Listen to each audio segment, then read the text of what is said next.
আমরা অনেক কষ্ট আছি। ভয়াবহ বন্যায় বিপর্যস্ত চট্টগ্রাম।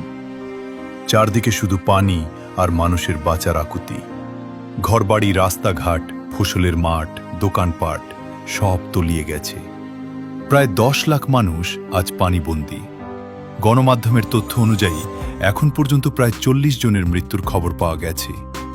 এটি কোনো সিনেমার দৃশ্য নয়, এটি আজকের চট্টগ্রামের করুণ বাস্তবতা। ঘরে ঘরে পানি, খাবার নেই, বিশুদ্ধ পানি নেই, চুলা ধরানোর সুযোগ নেই। শিশুরা ক্ষুধার যন্ত্রণায় কাটছে, বৃদ্ধরা না খেয়ে কষ্ট সহ্য করছেন। অনেক মা বাবা জানেন না আজ তাদের সন্তানকে কি খাওয়াবেন। নির্ঘুম রাত দিন পার করছেন তারা। প্রলয়ঙ্করী বন্যায় অনিশ্চয়তায় জীবন কাটছে তাদের। বন্যা পরিস্থিতি আরও অবনতির শঙ্কা করছেন আবহাওয়াবিদরা।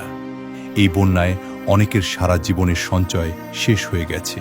ঘরবাড়ি, দোকানপাট, আসবাবপত্র, ফসল সব পানিতে ভেসে গেছে। অনেকেই কাজ হারিয়েছেন, কারো হাতে টাকা থাকলেও বাজারে খাবার নেই।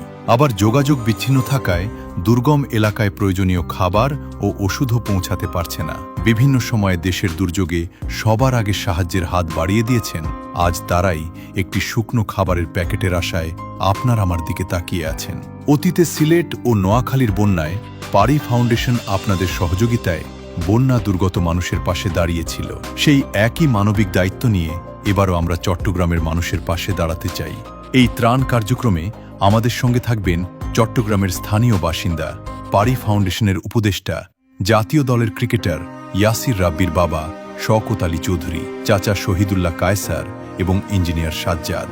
অতীতের অভিজ্ঞতা আর স্থানীয় স্বেচ্ছাসেবকদের সহযোগিতায় আমরা দুর্গম এলাকাগুলোতে পৌঁছে সরাসরি অসহায় মানুষের হাতে ত্রাণ তুলে দেওয়ার চেষ্টা করব। আপনার সামান্য সহযোগিতাই হয়তো একজন বন্যার্ত মানুষের মুখে একবেলার খাবার তুলে দিতে পারে, হয়তো বাঁচিয়ে দিতে পারে একটি জীবন, ফিরিয়ে দিতে পারে একটি পরিবারের মুখের হাসি। আপনাদের পাঠানো প্রতিটি অনুদান শতভাগ স্বচ্ছতার সঙ্গে সরাসরি বন্যা দুর্গত মানুষের হাতে পৌঁছে দেয়া হবে। আসুন আমরা সবাই মিলে চট্টগ্রামের বন্যা দুর্গত মানুষের পাশে দাঁড়াই, কারণ দুর্যোগের এই সময়ে মানুষের সবচেয়ে বড় শক্তি মানুষই।